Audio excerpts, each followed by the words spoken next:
Kumusta mga katupa? Isang panibagong video na naman ang inyong nakikita.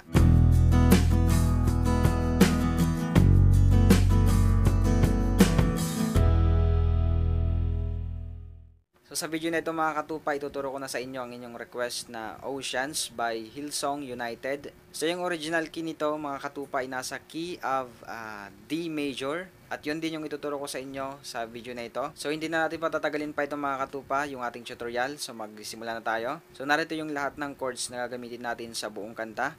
So meron tayong D. Meron din tayong A. B minor. So bar chord yung ating gagamitin.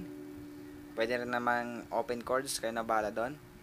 Then gagamit tayo ng G major. And last one, E minor 7. So yan yung lahat ng chords na gagamitin natin sa buong kanta. At narito naman yung ating strumming pattern. Down, down, up, down, up, down, down, down, up. Down, down, up, down, up, down, down, down, up.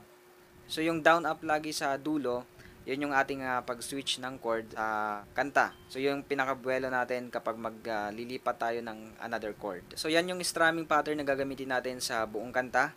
Pero meron tayong dadaanan sa may intro na part. Mamaya idadaanan naman natin yan, tuturo ko sa inyo paano. The same strumming pattern naman, ang pinagkaiba lang doon, magbabago yung kanyang pinaka-count. So yung ating namang chord sa intro, meron tayong B minor, A, D, back to A, then G. So i-apply natin yung ating strumming pattern sa ating intro. Then papasok din tayo sa may verse. So i-guide ko kayo kung anong chords na sa bawat lyrics. Sa intro pala, pwede kayong down lang, tapos timing. So ngayon, i-guide ko kayo kung paano natin i-apply yung ating strumming.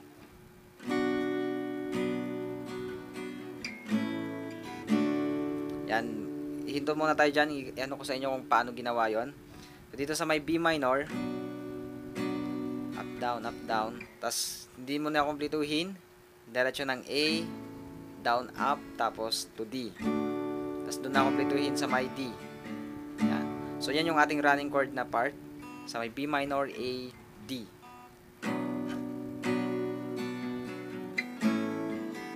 Yan, so kumpleto sa may D. Go to A, then G. Pasok tayo ng verse. You call me out upon there's great unknown A. Fade me, fade. Back to B minor, the same. And there I find you in the mystery. Oceans deep, fate will stand. Then, pause mo na dyan sa may G. Then, pagpasok ng chorus, dyan din sa may G. So, mag-stay lang. Then, papasok ng chorus. So, ganito naman yung ating pagpasok ng chorus. So, nag-stay tayo dun sa may G. My fate will stand. Fate will stand. Stay. Then, dyan pa rin. And I will call upon your name. It's G. And keep the A. In oceans G. Embrace where I am alone. You are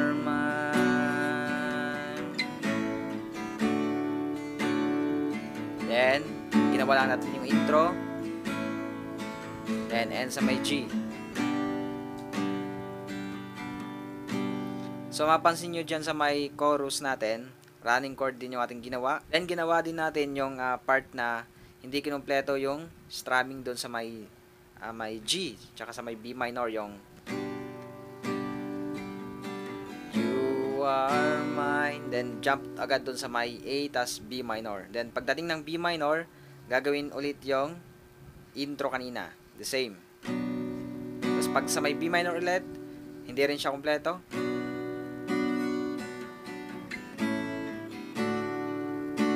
the same as intro.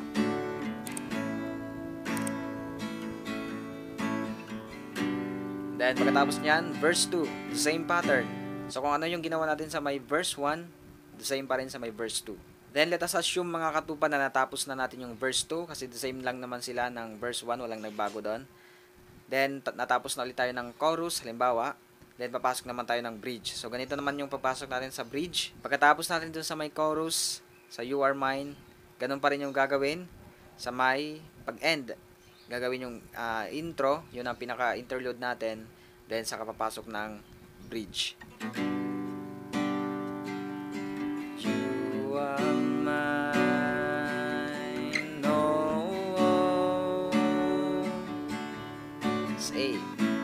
Yung intro natin or interlude is G. Then papasok tayo ng bridge. Spirit lives where my trust is without borders. We walk upon the waters wherever you would call me. Beat. Then my feet. Kompleto yung bawat strumming. In the presence. Then G na. Release in my trust. We walk. So nag-iba na yung chords niya. My son, take me deeper than my feet could ever wander. Faith will be made in the presence of. Then, pag natapos na tayo sa may bridge, gagawin ulit yung instrumental. Then, balikan natin sa may bridge. Sa unang part ng Spirit Lead tsaka Take Me Deeper, yung chords niya ay iba.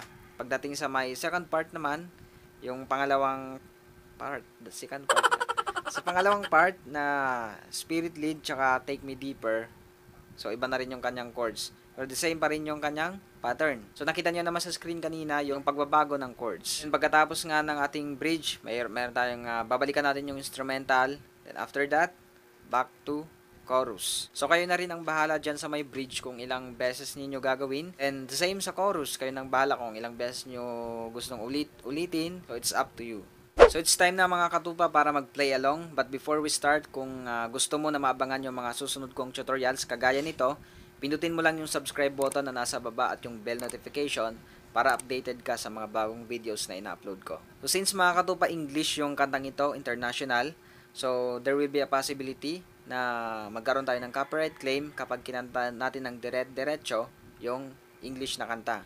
So to avoid that, hindi ko kakantahin ng dire-diretso. I-guide ko na lang kayo kung saang part na ng lyrics yung tinutugtog natin na mga chords. So I hope pa rin na masundan ninyo. 3, 2, 1.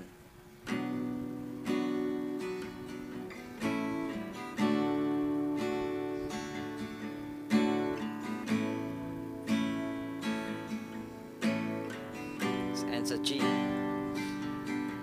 Verse. You pull me out upon the waters.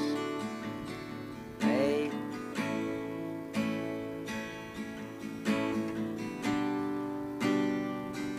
And there I found, and there I find you in oceans deep. My faith will stand.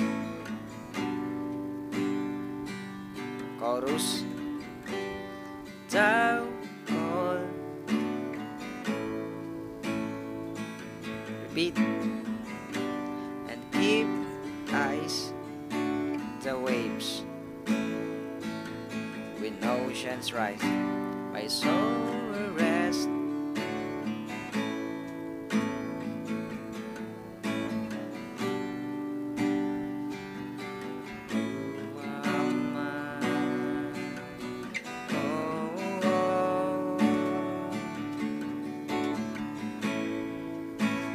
Then end with G. Then verse 2. These waters, sovereign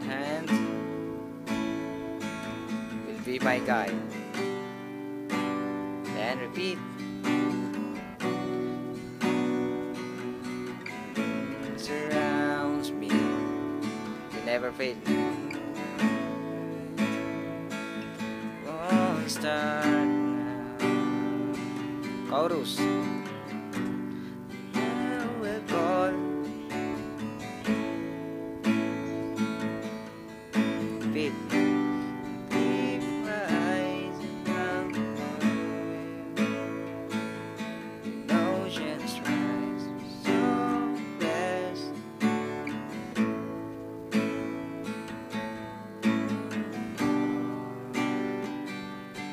You are mine. Prepare for the bridge.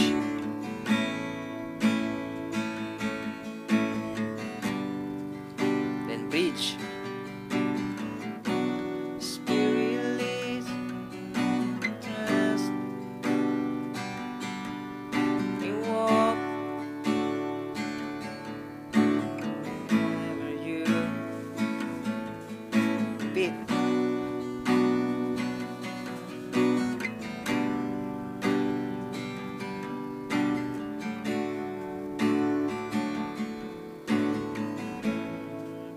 Then Gina. Spirit leads.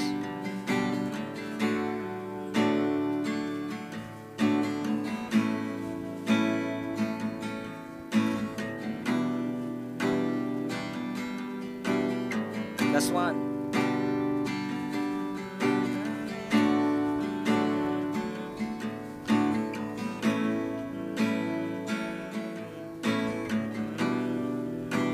Then instrumental.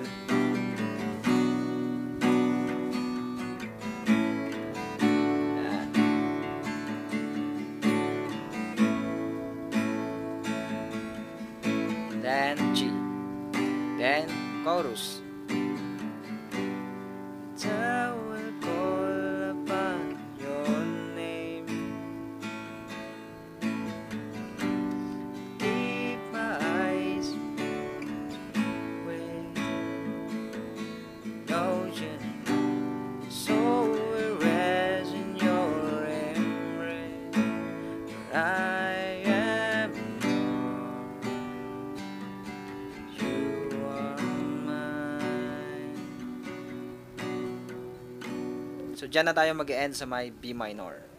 So yun lang naman mga katupa, I hope na natutunan ninyo yung tinuro ko sa inyo ngayon. At kung gusto nyo na mapanood yung iba kong mga tutorials, so pwede nyong pindutin ito para makita nyo yung lahat dyan yung mga ginawan ko na ng tutorials. Then kapag nag-request kayo mga katupa, isama nyo na rin yung artist kung sino yung kumanta para hindi ako mahirapan sa paghahanap. So yun lang naman mga katupa, maraming salamat sa inyong panonood. God bless you and all the glory belongs to God.